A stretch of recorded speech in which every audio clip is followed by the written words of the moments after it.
So anyways, let's just take a step back in this first session and ask some bigger questions about what apologetics is and what different styles of apologetics there are.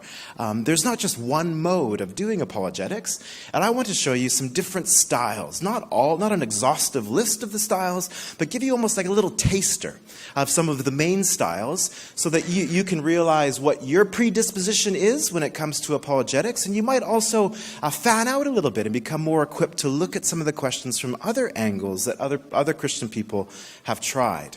So, you'll know 1 Peter chapter 3, verses 15 and 16, which say, "But in your hearts honor Christ the Lord as holy, always being prepared to make a defense to anyone who asks you for a reason for the hope that is in you, yet do it with gentleness and respect." So the idea of apologetics being giving a reason for the hope that you have, but doing it with a spirit of respect and with a gentleness, the scriptures teach us.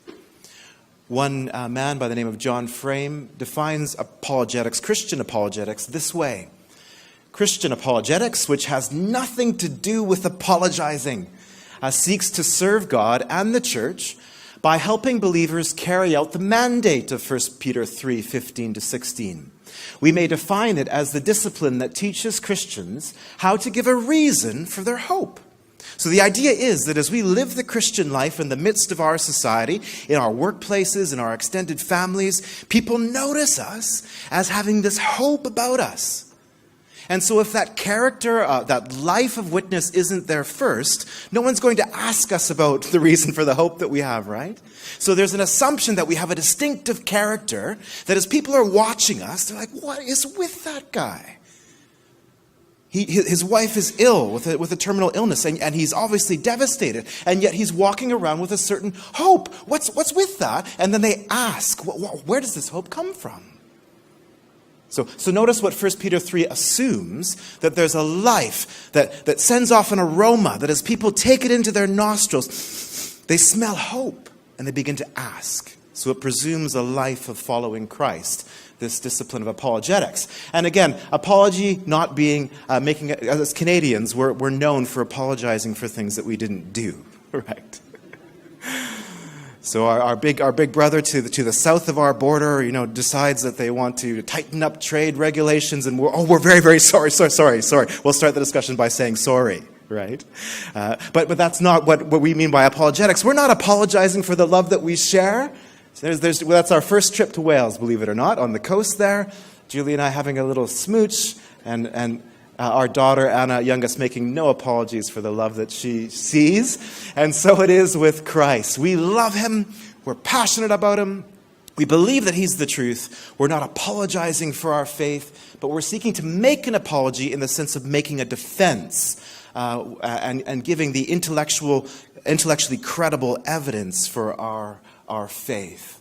So the word derives from the Greek apologia, which means simply defense. And of course, Socrates, the ancient philosopher, made his apologia, his defense of his philosophical position.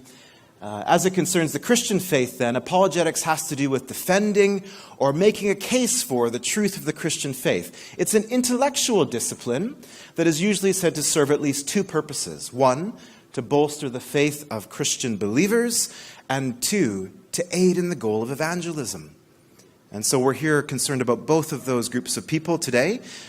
First, believers who may have doubts or questions about their own faith, but also those whom we love and want to share our love for Jesus with. So have you considered that those we want to reach with the gospel have a whole host of needs? They might have relational needs. I have a friend in Canada that I've been speaking with on the phone every week over the past 6 or 7 weeks, who's in the process of wrestling with the marital separation or the prospect of his wife divorcing him. And so he has a very relational need. Other people have emotional needs where they might feel a vacancy of affirmation or love or connection. But have you ever considered that people have intellectual needs as well? that people actually have apologetic needs. The people we minister to, whether believers, seekers, or hardened skeptics, have apologetic needs. And part of our love for them can be identifying those apologetic needs and seeking to help them bear those burdens. You could describe an apologetic need as the need for an intellectual barrier to entrance into and growth in faith in Christ to be removed, and for their understanding of the intellectual credibility of the Christian faith to be strengthened. That's an apologetic need.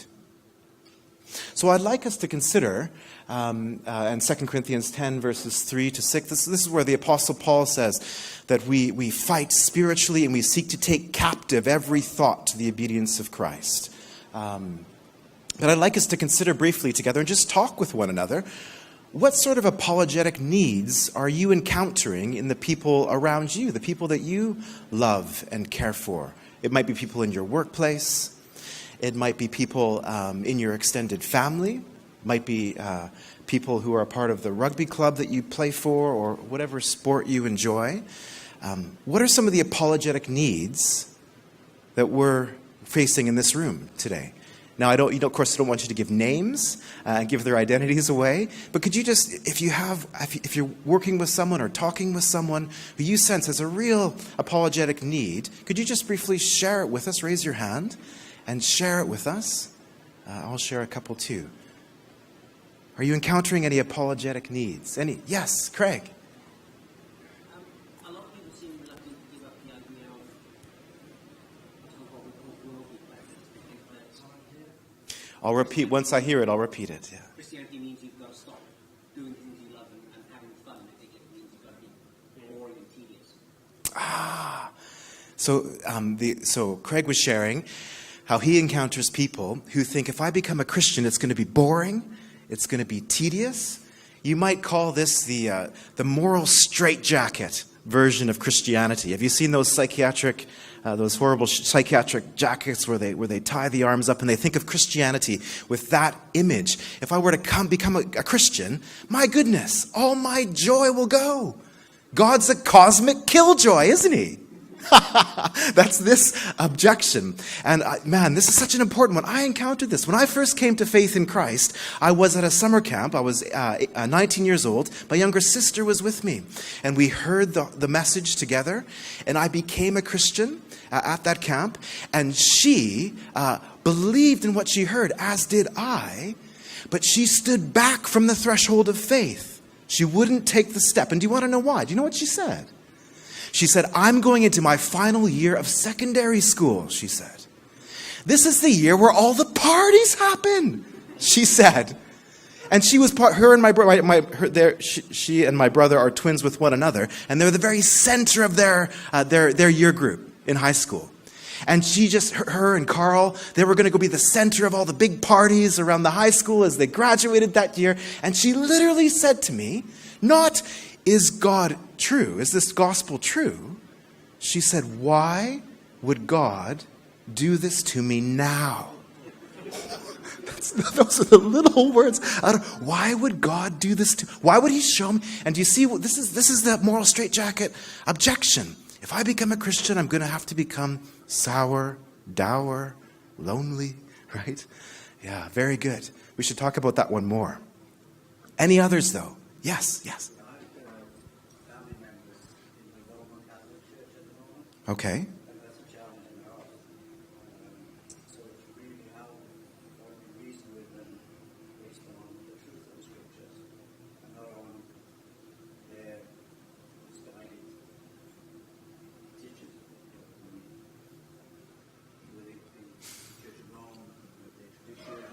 Okay. Right. Okay.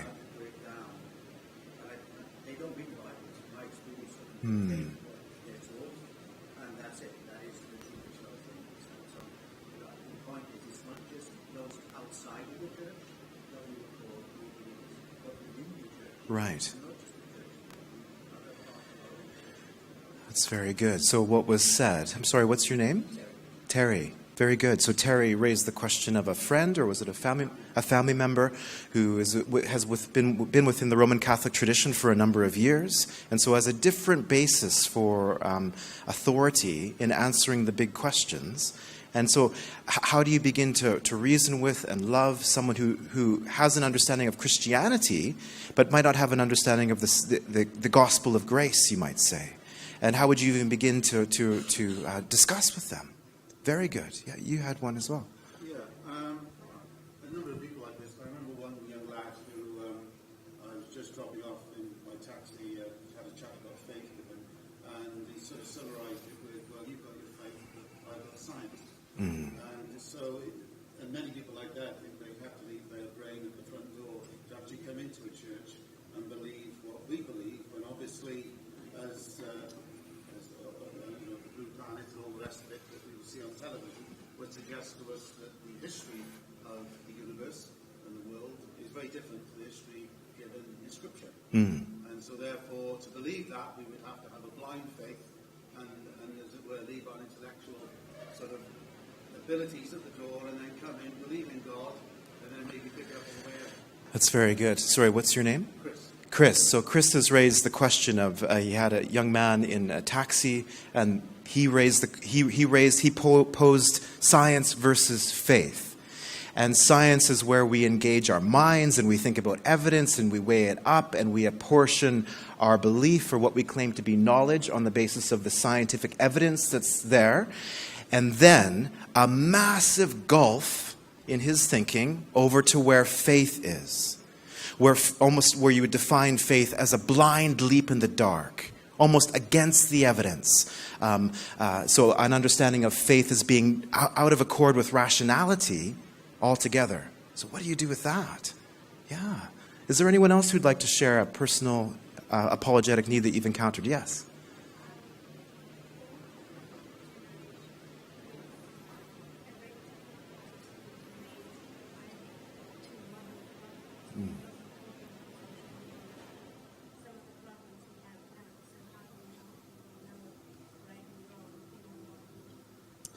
What's your name? Chloe raised an excellent point. So the issue of people saying, look, you've got this Bible.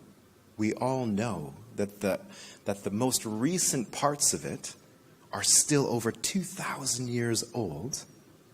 So how will this ancient text address modern issues?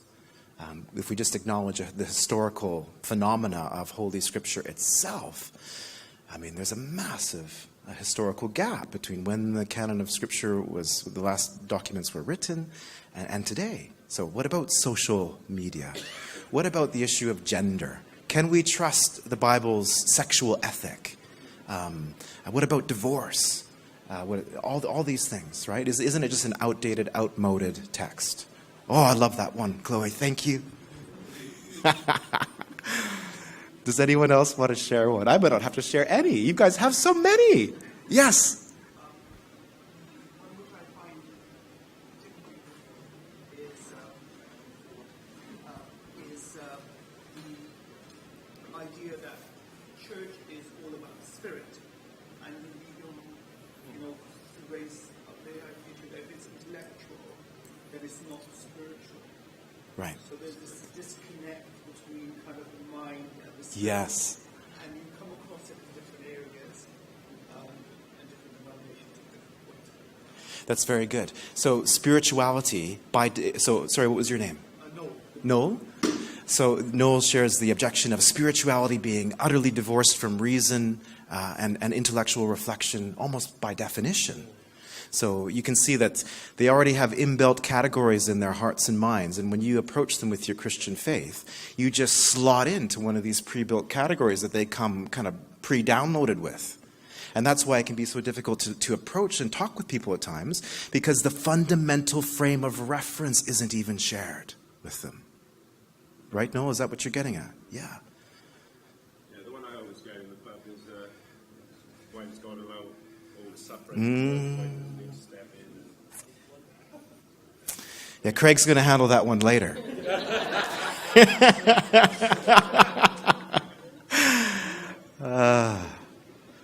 So if you didn't hear, I'm sorry, I forget your name.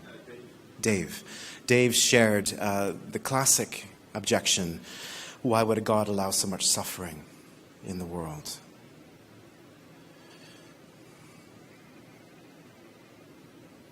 Okay, I get to share just one. Oh no, you have one. Yes, please. So I do. First of all, I'm a good person. Right. And the other thing would be, how do you know your Christian God is a God between all these, other people who also believe that are right and true?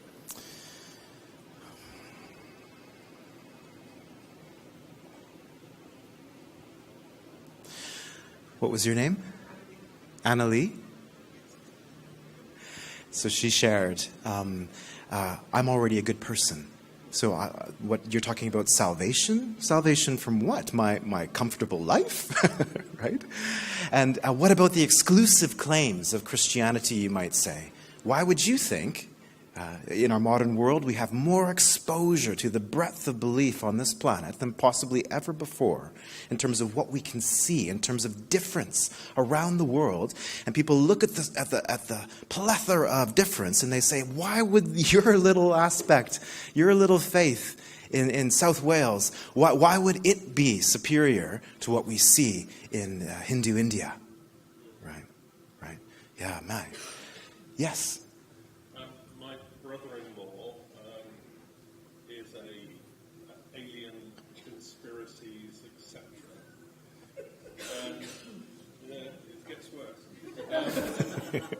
And his objection to the Christian faith was that Jesus is a cosmic astronaut. Okay. What was your name, sorry? Clive. So Clive, yes, he's chatting with someone who, and you do encounter this, where someone believes in conspiracy theories. In this case, it's a strong belief in the existence of extraterrestrial life, and that Jesus himself was an expression of that extraterrestrial life. But the conspiracy mindset can show it's almost the beliefs themselves are not the fundamental issue. It's more an issue of their psychology. So anyways, we have a whole range of these, and I'm glad we put these on the table, and we're going to work on them together. All right? The one I wanted to share was I row in Oxford in a college boat club. And so most of the boat club is filled with mathematicians and physicists. And here's the lonely Christian pastor. You're just totally outnumbered. But I was putting the boat in. It was this physicist and I were going to go out in the pair. Two of us in the boat. We're putting the boat in the water. And he was talking about this debate at the Oxford Union that was coming up, which is the debating society at the university. And the debate was on has science answered the fundamental questions that we have? And he wanted to go to this debate, but he just threw it out there. I just wonder why this God keeps hiding himself, he says to me as we put the boat in. Well, if God's there, why doesn't he just here I am. Yeah. So the hidden God is another objection. Okay, so we've given ourselves plenty of problems, and now let's discuss different ways that people have approached addressing these various apologetic needs that we've identified. So the idea of apologetic style. So this is my student card when I first entered high school. How do you like the style? So have you seen these Technicolor shirts? These shirts, if you put your hand on them, they change color. So do you remember these shirts? Very stylish back in the day. As was the haircut where you part down the middle and fold either side, right? But then into late high school, this is the grunge era. Grunge music, you remember Nirvana? Did you hear Nirvana? Soundgarden? Yes, my man. So you wear these flannel jackets, right? That was the style, right? Then go into Bible college. I'm very excited about starting in Bible college. And then near my end of Bible college, a bit more sophisticated and learned, right? The style changes. And now here today, this is the family again on the coast. And you'll notice how my son is just going thumbs up. Daddy has great style, right? But our style evolves, and at the end of the day, we'll have to take a vote as to who do you think of all the speakers had the best style. I think Craig is winning so far. I really do. But do you know that there are styles in terms of apologetic approach to people and their needs? There's different styles that people take, and that can relate to a whole host of different issues. And I want to just briefly examine with you the Apostle Paul's apologetic style when he's addressing the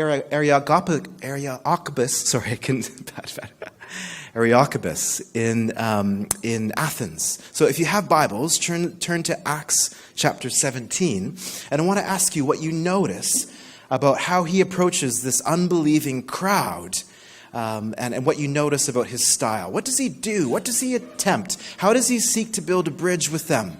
So if you turn to Acts chapter 17, I'll be beginning my reading at verse 22.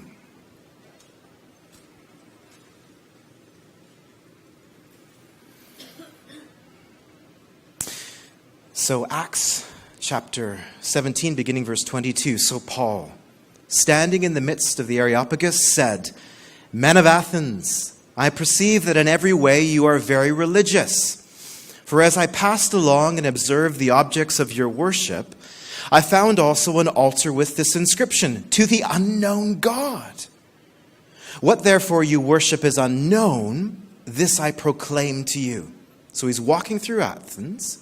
They have a series of idols, physical idols set up in the city, and they would have been named with various kind of placards underneath. And he finds one of these idols, and it actually says underneath or around the idol, a little sign that says, "To an unknown God." And when speaking to this crowd, he brings this element of their city up with them and uses it to advance the conversation about Christ. "What therefore you worship as unknown, this I proclaim to you, the God who made the world and everything in it, being Lord of heaven and earth, does not live in temples made by man, nor is he served by human hands as though he needed anything, since he himself gives to all mankind life and breath and everything.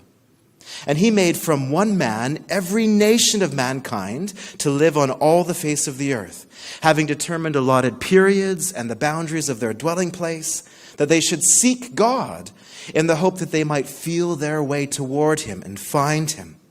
Yet he is actually not far from each one of us. For, and you'll notice in your scriptures that this is a quotation, in him we live and move and have our being. As even some of your own poets has said, another quotation, for we are indeed his offspring.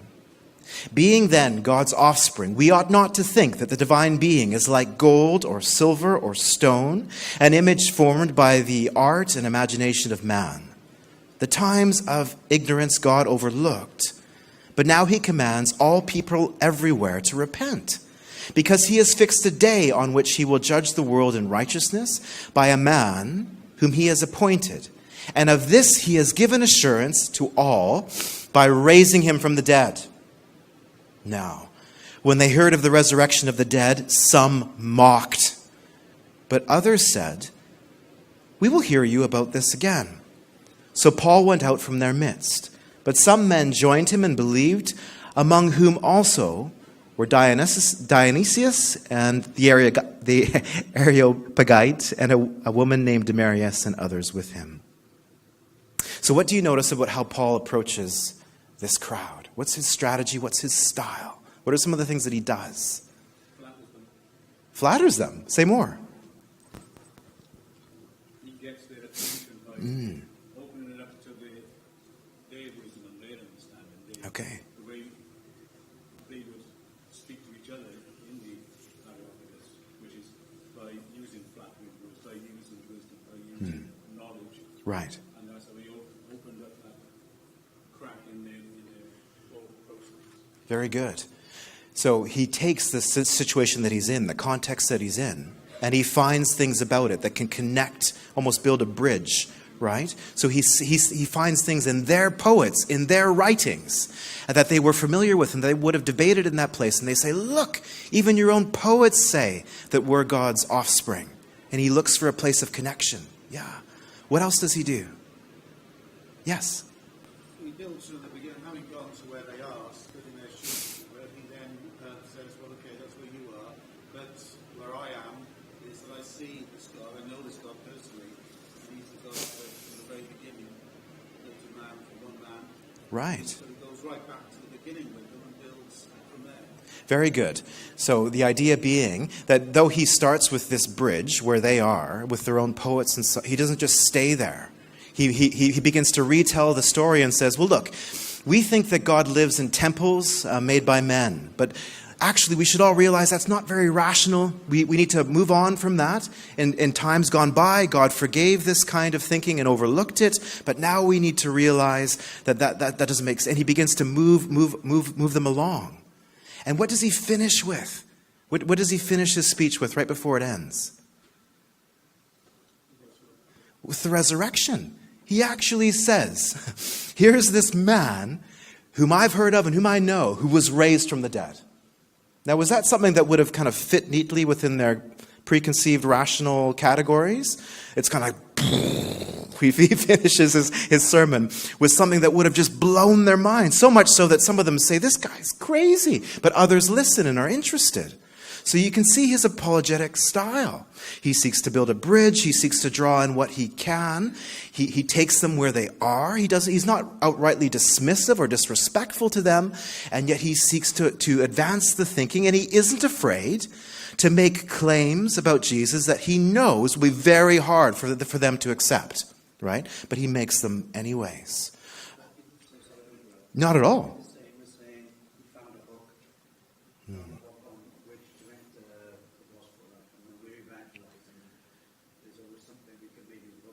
Right.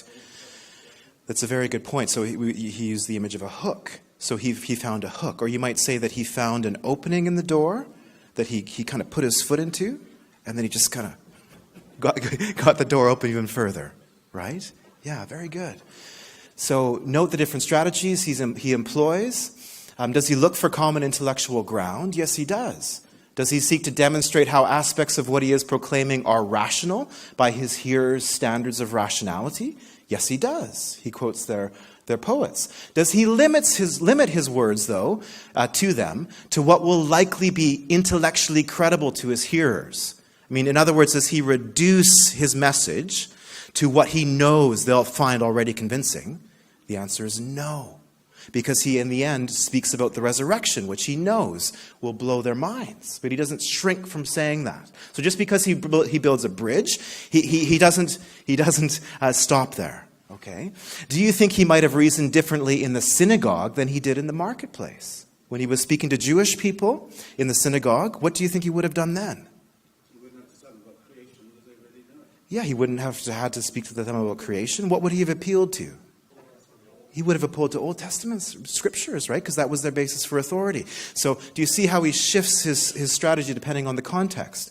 So these questions will prove important as we look at 5 styles of apologetics together. So there are different things that play into your style as an apologist. I want you to raise your hand if you think that you're an apologist. Come on, raise your hand now. So, someone who just cares about giving an intellectual, credible response to your faith, not someone who has all the answers. So I think every Christian is, in a sense, a theologian, someone who has thoughts about God. And I think every Christian, in some sense, is an evangelist, an apologist. And it's not about whether we are, but improving as an evangelist, as an apologist, as a Christian thinker. So our personality plays into our style. The perceived needs of the person with the question plays into the style we might use. Our tacit or kind of unspoken sense of which approach is appropriate in a given context. So if I'm in a debate on a university campus and I have my atheist interlocutor there and I'm on the other side, a certain style is going to be appropriate in that context. Then when I'm speaking with a woman who's just lost her firstborn child and is wrestling with grief and not asking the question, why God? So you see, my style would adapt to the situation and what's appropriate in it. The particular apologetic question at issue will affect the style, and big meta-theological and philosophical positions affect people's apologetic style. So we've already spoken about different apologetic needs that we're addressing right now, and there's different ways of mapping the apologetic landscape. You could speak of positive apologetics, as in giving a positive case for Christianity, or negative or defensive apologetics, where someone has brought an objection and you seek to take that objection with respect and to deal with it, and to help with it. There are approaches that take their start from the experience of the self versus those that begin with observation of the world exterior to the self and the wider cosmos. So some apologetic approaches start very, you might say, existentially or personally with the deep questions that people have inside themselves. Others begin with more scientific or cosmos-orientated questions. Bernard Ramm, in his types of apologetic systems, he spoke of approaches that are centered on the subjective immediacy of human existence, so our yearnings for meaning and purpose and truth. He spoke of those that centered on natural theology. Natural theology simply meaning those things that we might be able to know about God apart from special revelation from God. So things we might be able to say with confidence about God simply by looking at the created world or from our own reason. That's what natural theology is. And then the third type that Ramm identified was those that take their starting place as revelation. So St. Augustine, for example, takes the doctrine of the Trinity as a matter of Christian principle and faith from revelation, but then he seeks to give little illustrations for the Trinity that he believes should be rationally compelling to people, even if they don't accept revelation in the first place. Okay, so that's an example of the third type. So our approach this morning will be to take the same as this book, 5 Views on Apologetics from Stephen Cowan. And he names 5 approaches, which we'll go through: classical, evidential, cumulative case, presuppositional, and that of Reformed epistemology. Are you excited? And this is not an exhaustive list, but let's have some fun with this. There's the book there on the left-hand side, and I've also benefited from this one on the right, Faith Has Its Reasons. So apologetics dressed classic. So there was a theologian by the name of Anselm, and he came up with this argument that he called the ontological argument, or ontological simply meaning a being. And so here's Anselm's argument. Okay, buckle in. Okay, are you ready? It's a conceptual truth that God is a being than which none greater can be imagined. So when we imagine our notion of God, we can't imagine anything greater than that notion. That's his first step. Second step, God exists as an idea in the mind. Third step, a being that exists as an idea in the mind and in reality. So a being that's not only in the mind, but also an idea in the mind and actually exists in reality, is greater than a being that exists just in the mind. Fourth step. Thus, if God exists only as an idea in the mind, then we can imagine something that is greater than God. That is, a greatest possible being that does actually exist. But fifth step, we cannot imagine something that is greater than God, for it is a contradiction to suppose that we can imagine a being greater than the greatest possible being that can be imagined. All right, I'm sweating now. And his conclusion is, therefore, God exists. So that's an example of classical apologetics. And what do you notice about it? It's all kind of in the head, right? It's not so much looking at evidence out there in the world, but it's starting from a very kind of, you might say, ideological standpoint. So we all have this idea of God in our heads, and that idea includes the notion that there's no greater being than that. Okay, I've got that. Yeah. But a God who actually exists in reality is greater than a God that only exists as a notion in the mind. Therefore, if we're going to have this notion of God as the greatest possible being in our minds, it must be that he actually exists in reality. Now, a number of people have not been persuaded by that argument. Okay, another theologian, so that's the argument that we just looked at, named Aquinas in the Middle Ages, didn't like Anselm's ontological argument. He said it presumes a notion of God from the outset that people might not share. So he came up with other arguments, Aquinas' 5 ways of proving God's existence. The unmoved mover, the first cause, the argument from contingency, the argument from degree, and the teleological argument. Just briefly, these are actually very, very simple. I think that you'll get them right away. So his unmoved mover argument, he says, okay, some things are in motion. We look around the world, we see some things in motion. Okay, a thing cannot, in the same respect and in the same way, move itself. It can't start itself moving. It requires a mover, right? So if I notice motion in the world, and if something's moving, I have to presuppose that there was a mover. Right? And he says, look, there can't be what he calls an infinite regress of movers.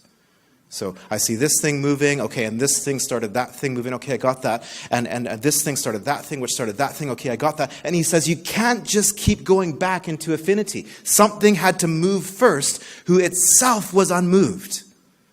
Therefore, there is an unmoved mover from whom all motion proceeds. This mover, everyone calls God.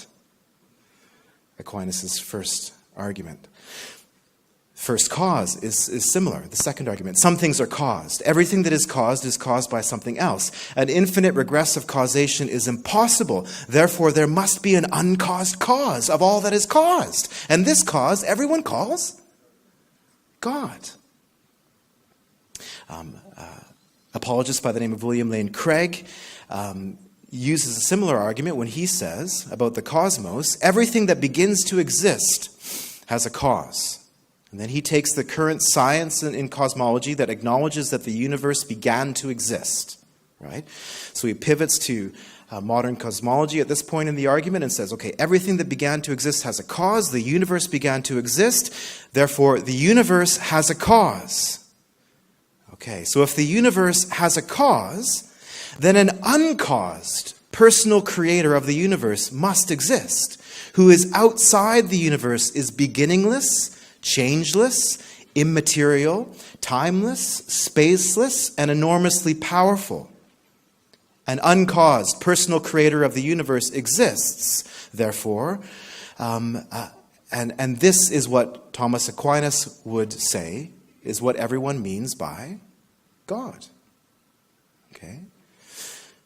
The third one, the argument from contingency. Many things in the universe may either exist or not exist, and all are finite. Such things are called contingent beings, or dependent beings, you might say, beings that are relying on another being for their existence. Now, it's impossible for everything in the universe to be contingent, for then there would be a time when nothing existed, and so nothing would exist now, since there would be nothing to bring anything into existence, which is clearly false. Therefore, there must be a necessary being, whose existence is not contingent on any other beings for its existence, and we call this being God. He makes an argument from degree, fourthly. Varying perfections of varying degrees may be found throughout the universe. These degrees assume the existence of an ultimate standard of perfection. Therefore, perfection must have a pinnacle, and this pinnacle is what we call God. And finally, the teleological argument, or teleological just simply means towards an end, towards a purpose, an end. All natural bodies in the world act towards an end. These objects are in themselves unintelligent, but acting towards a purposeful end is a characteristic of intelligence. Therefore, there exists an intelligent being that guides all natural bodies towards their ends, and we call this being God. Okay. I need to take my coat off. Okay. So classical apologetics employs what we'd call natural theology. What can be allegedly known about God apart from special revelation. So did you notice any appeal to Bible verses in any of those arguments? No, they just simply started from, Aquinas and Anselm simply started from an idea and worked with that idea to its logical conclusion. And they're first seeking to establish theism, which is just the basic a belief that an all-powerful, all-knowing, and all-good God exists. But it doesn't stop there. It's usually a two-step method, and the steps are usually taken in the same order, but not always. So step 1 would be to prove that a God exists, and step 2 would be to prove that the God that exists is the Christian God over against other visions of God on offer. So in step 2 of this classical method, it often moves to evidence for the resurrection, the deity of Christ, the historical accuracy of the scriptures, the questions of miracles, etc. So it's important to note that classical apologists do not assert that these rational proofs provide the basis for faith. Anselm's argument comes in his proslogion, which actually is a prayer. And so it's not here, I'll give you this argument, and then on that basis you can believe. William Lane Craig is another good example for that. He emphasizes the difference between knowing Christianity is true and showing Christianity to others to be true. And the differences here is between what you might call a magisterial place for reason, where reason is kind of understood as the king, and will only believe what reason can prove to us, or a ministerial role for reason, where these thinkers will acknowledge that we come to know Christianity as true as God's Spirit works within us in His Scriptures, and we come to a conviction that Christianity is true, but we can still use our reason to show why that might be the case. And so that's a ministerial or a servant role for reason. And that's what these thinkers are trying to do. They're not trying to say, only believe if you have rational proof for it. They're just saying, here's the Christian faith and here's some rational evidence for it. There's an important difference there. And here's William Lane Craig. I think he's just read some new atheism. He's looking a bit unimpressed, wouldn't you say? There's an example of classical apologetics. Okay? So let's get on to a second. Apologetics dressed evidential, the evidential style. It has much in common with the one we just looked at, but it might be characterized as a one-step approach rather than the classical two-step. So it doesn't assume miracles do not necessarily need to presuppose God's existence in order to be examined. They can function as evidence for God apart from prior arguments for God. So whereas the thinkers we just looked at might have first tried to establish that God exists through one of those rational arguments that I shared, and then look at evidence for the resurrection, someone who approaches the evidential style might just say, no, you don't have to buy a general argument for God's existence in order for us to start our discussion. We can go straight to the evidence for the resurrection of Jesus, for example. That's what you might call an evidential approach to apologetics. The method is fairly eclectic. It can use a whole range of positive and negative arguments, both historical and philosophical. So unlike the classical style, it seeks to argue for both theism and Christian theism at the same time, without necessary appeal to any of those elaborate arguments that I gave you in the first style. Let's start with the evidence that we see. What do you want to discuss? Do you want to discuss the origin of the cosmos? Do you want to discuss history? Let's just start. Let's look at the evidence. And that's a characteristic of the evidential style. So, for instance, they might argue that the historical evidence for the resurrection is very persuasive, that the resurrection is explicable only if the Christian God exists. Then contend that the resurrection vindicates Jesus' claim to be God. Then they might argue that the Gospels are, among other things, accurate historical representations of this Son of God's life and teaching. And in those Gospels, we see Jesus' claims about the trustworthiness of Holy Scripture generally. And so we should believe him that those claims about Scripture are authoritative. And therefore we conclude that Scripture is the Word of God and can be trusted. So key apologists who would take this evidential approach are named there. So, what's different about this one? Well, it denies the necessity of a high view of natural theology, what can be known about God from nature or from our own reason. And it doesn't necessarily employ generic arguments for the existence of a God. It seeks to aim at looking at evidence for the Christian God right from the shot. So it's a focus on eclectic employment of a range of evidences in order to construct inductive arguments which seek to prove the probability of the existence of the Christian God over against the more classical tendency toward deductive arguments which seek for a real logical certainty, like in those arguments that I shared. Okay? I'm just going to rip through these, and then we'll come around and we'll revisit some of the specific people that we spoke about earlier. Cumulative apologists, they have a lot in common with the previous two styles, especially the evidential approach. But they deny that the case for Christianity should be made by an attempt at a string of either deductive or inductive arguments. Rather, they would approach the matter much like a lawyer would in a court of law, or a literary critic would for the interpretation of their book. And that would be to amass cumulative evidence. So here the approach isn't to say, okay, I'm going to start from point A and I'm going to reason you through to the conclusion. Rather, I'm just going to try and get as much different evidence on the table, and I'll acknowledge that taken on its own, one of these arguments might be weak. But if you put them all together they make a pretty persuasive case. That's a cumulative approach to apologetics. So cumulative apologists will gather various types of evidences for the existence of the Christian God and seek to put as many of them as possible on the table. So this is actually a pretty helpful point, because if you're speaking with somebody about your faith and you share a certain point of view that you believe should be convincing, and they feel that it wasn't very persuasive, the cumulative case style of apologetics helps us say, well, you know what? Yeah, okay, I'll give you that. You're right. Maybe that is a bit of a weak argument, but have you considered this? And have you considered that? Right? So acknowledging that we all come to conclusions about the world and what we believe, not usually merely from one source or from one point of view, but we pile up different indications of the truth and we combine them.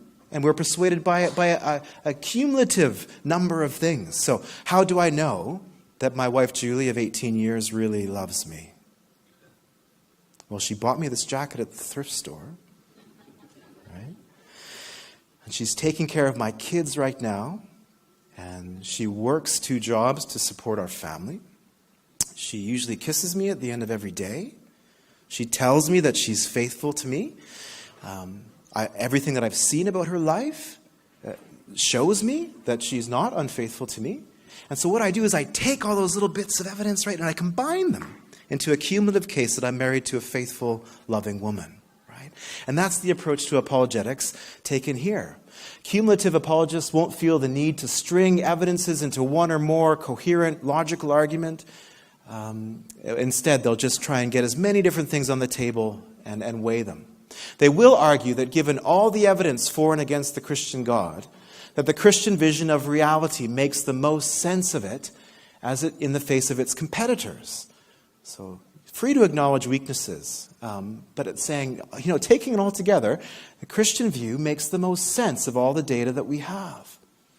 So they too might need to appeal to explain the existence of the cosmos, certain features within it, the reality of religious experience, objective morality, and various historical facts like the resurrection of Jesus. And there's some examples in this category. You put C.S. Lewis in this category, I think. Amy Orr Ewing, who I think is one of the United Kingdom's most brilliant apologists. I know Amy and her husband Frog. There she is there. And you'll see her in the bottom right-hand corner. And she's just heard an atheist objection, and you see her response to it. She's just chuckling. Right? Okay. What about apologetics dressed presuppositional, you might say? And this is one of the most interesting. It's a big word. Don't be scared by it. It's very quite simple. And it's actually very important. It grows out of the Reformed tradition of the Christian faith, which has a strong emphasis on the noetic effects resulting from sin. Noetic simply means with respect to knowledge. So given that sin has tainted every part of our being, We're made in the image of God, but we've sinned and fallen short of the glory of God. And that sin within us taints everything about us, including our minds. It doesn't mean that everything is all bad, but it means that there's bad in every part, you might say, including in our reasoning process. And these apologists take that very, very seriously.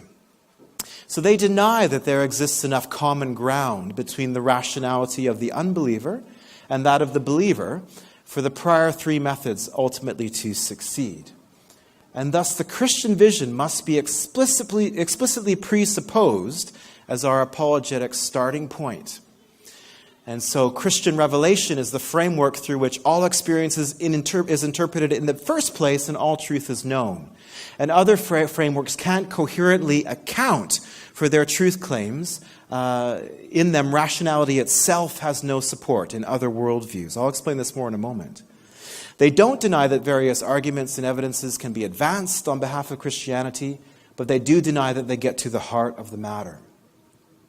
They often seek to argue what you might say transcendentally, i.e. with reference to theory and thought rather than evidence. And this means that they argue that all meaning and thought, indeed every fact, logically presupposes the God of the Bible, because without him you can't explain logic or human reasoning to begin with. Now, one such apologist is this guy by the name of John Frame. And can anyone tell me who that person is behind him? And this is John Calvin with his very nice beard in the back there. Do you see that? So what is he getting at? Well, what he's saying is this. So what you do when you're speaking with somebody is you address them as someone who already has a worldview, a big framework like we were talking about. And these guys acknowledge that framework really affects how people weigh evidence and so on. And what they'll want to do is they'll want to take the person's worldview and they'll want to begin to point out discrepancies within that person's worldview and show how it doesn't actually cohere. It can't support its own weight.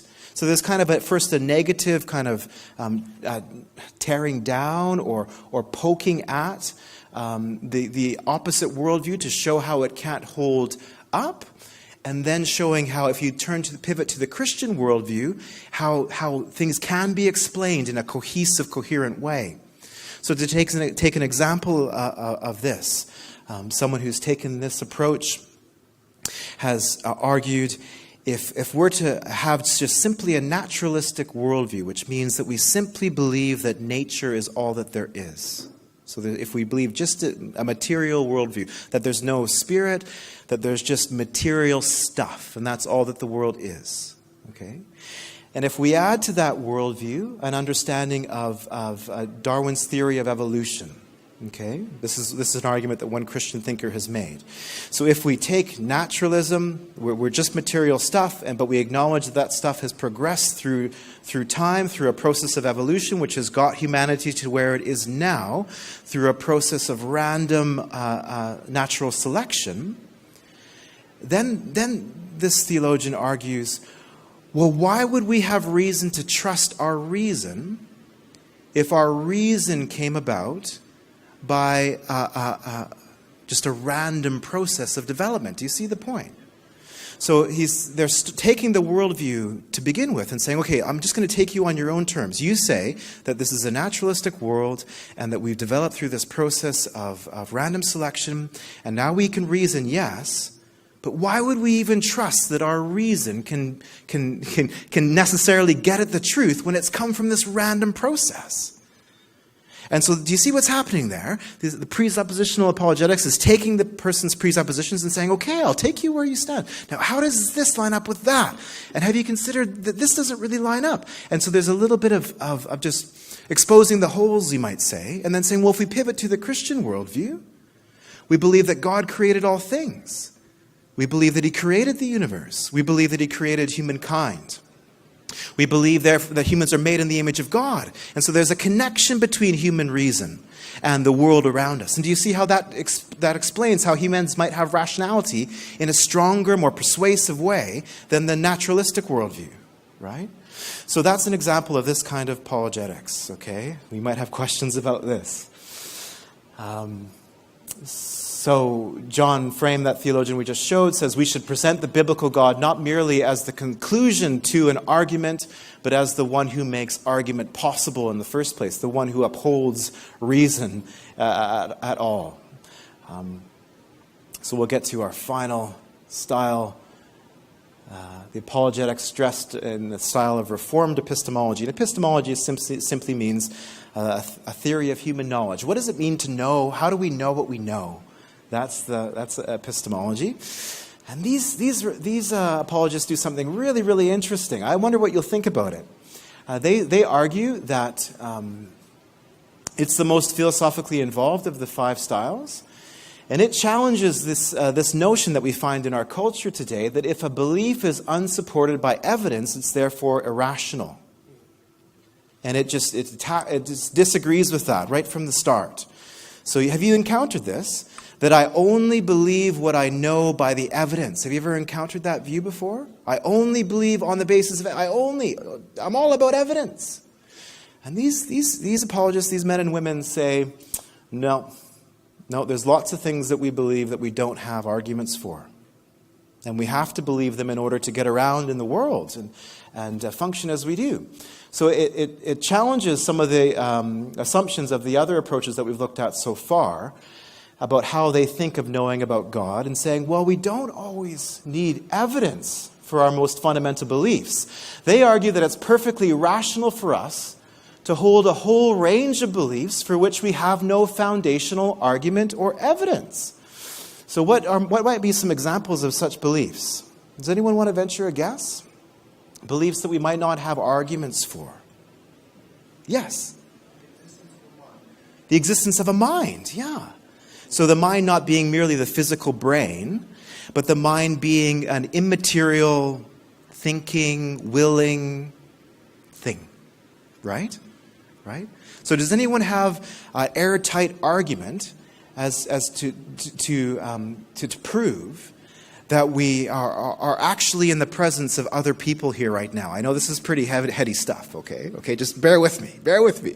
What if we're all just kind of plugged in? Have you ever seen The Matrix, the movie The Matrix? What if we're all just plugged into the Matrix and we're being fed the illusion that we're in a room, sitting on a solid chair with a Canadian in front of us, right? Well, do we have an airtight argument that we can trust our senses, for example, and they're not just illusions, right? We don't have airtight philosophical arguments to ground these beliefs that we all have. That you might call them basic beliefs that under which we can put no argument. Does anyone have an example of any others that occur to them? No? Okay. So they argue that our noetic structure, or the structure of all our beliefs is another way to say that, is grounded in a series of basic beliefs for which we cannot have evidence. So the existence of other minds, for example, than my own, the existence of the trust in my senses, for example. These are things that I can't really make an airtight argument for. Their key move, then, is to include belief in God as a properly basic belief. So they say humanity, when it's healthy and when it's functioning as it should, belief in God just kind of arises up within them. It's within humanity. It's a basic belief. And so belief in God does not require the support of evidence or argument in order for it to be rational. And here this particular thinker named Alvin Plantinga appeals to the Reformation theologian John Calvin. And John Calvin taught that there's a sensus divinitatis, or a sensus deitatis, or a semen religionis in every human heart. So a sense of the divine, or a sense of God, or a seed of religion in every human heart. And then he makes the argument, if we go anywhere in the world, even where people haven't been taught to be religious, we find this religious impulse in people. There's a sense of the divine, it seems to be as a part of humanity, which is why we see religious expressions through all various different types of humanity. And so these folks don't always have arguments as to why they came to their religious belief. It seems that belief in God is a basic belief, a fundamental belief, which people can have simply by virtue of being human without necessarily having had an argument for it. So people can rightly and rationally come to belief in God without evidence when their cognitive abilities are functioning as they should as human beings. This is how the argument goes. Now, this does not mean that they are against arguments for Christianity, but they are against asserting that these arguments are necessary in order to be rational. And isn't this helpful? Because you might be walking around in your day-to-day life and you might encounter an objection to your Christian faith and you might not have an immediate answer for it. And what you shouldn't do at that point is say, well, my Christian faith must be rubbish, right? Because we can be rational in coming to belief in God, even if we don't necessarily have airtight arguments for it. Other things might have played in to why we came to belief in God. So we might say that the focus in this approach is on defensive apologetics. They say, you're irrational if you believe without having evidence, to which these apologists say, wait a second, we all have very basic beliefs for which we can't provide evidence, and lo and behold, what if belief in God is a part of that? Okay, isn't that interesting to approach it that way? And here are some of the thinkers that do it that way. This is Alvin planting and he thinks you should be very convinced by that argument, as you can see. Oh, so what? So there are points of agreement and disagreement between these various approaches. But maybe I'll just take some questions quickly. So we've looked at a few. The classic, the evidential, the cumulative, the presuppositional, and that of Reformed epistemology. And that's a lot of information for you, right? And we'll be seeking to apply what we've learned here to some of these concrete cases we shared as we go on throughout the day. But you might have questions about any one of the particular styles that I shared, or just anything that I said. I'd love to briefly answer. Any questions at all? Yes, in the back there, please.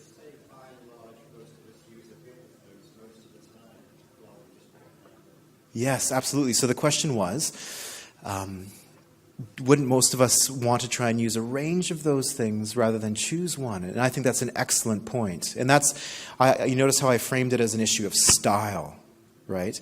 And that kind of presupposes that, yes, it is a matter of style, given the person's personality, given the context that they're in a given discussion. You might adopt one in one instance, and you might adopt another with another person. That's my personal position. Some people think that these are mutually exclusive. I think that they can be helpfully combined. Yes?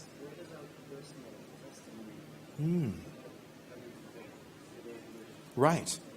So the question is, where does our personal testimony fit in with these different styles that you shared? Yeah.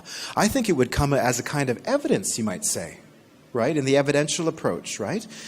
Because if you have a personal testimony and you have belief in God and people know you and they trust you and you've built credibility in your relationship with them because of your life, then when you say, my life was changed by Jesus, they can't just dismiss you as a crazy person because they know you, right? And so that is kind of personal evidence, right? Mm-hmm. Other questions? Yes? I think in our generation, certainly the time I've been sort of dealing with this, the amount of information available to us now is different public, and the information we can pass on to others, and they can explore it. I mean, I met with a couple of Jehovah's Witnesses just we can see regularly, right? And they can explore their own faith, they choose to, with evidence of their history and all that, whereas previous generations wouldn't have had access to the information online. It's like the case for Christ, for example, the book and the movie, Yes. right? Well, I mean, you can now send that to somebody as a link on YouTube, and they can watch a movie. Now, they might not go to a church, they might be with Right. but they'll watch a movie with their family, and that presents tremendous evidence to some of the stuff in the resurrection that you've been speaking on today. Okay, so the point being that one of the advantages of our world is that we have ready access to information and we can help connect people with it very easily. Yeah, that's a very good point. Yeah. Any other questions? Yeah? Just in future, you mentioned earlier on about the things which are not accessible to rational sort of reasoning. Mine was one, the other ones are like natural numbers. How do you prove that number two exists? Right. Or I think the other one would be future aesthetics. Right. Not accessible by the rational thinking. Yeah, so what did you think about this idea that we have beliefs that we rely upon, that we don't necessarily have an argument for? And he's just simply saying that we should include in there my belief that the number 2 exists, that this certain thing is beautiful. I don't have an argument as to why what I see is beautiful when I see the sunset come down on the Pacific Ocean near where our home is. I don't have an argument as to why that's beautiful, but I somehow know that it's beautiful. I have the belief that it's beautiful, right? Yeah, very, very good. Any final questions before Craig comes and leads us into our break? No? Hey, thank you for that. That was a lot. The next one I do won't be as heavy as that, but I wanted to give you a broad kind of overview. Yeah. I can make these PowerPoint slides available. I can. Yeah, I can send them to Craig and then he can. Yeah, very good. Yeah, you did so well. Give yourselves a hand.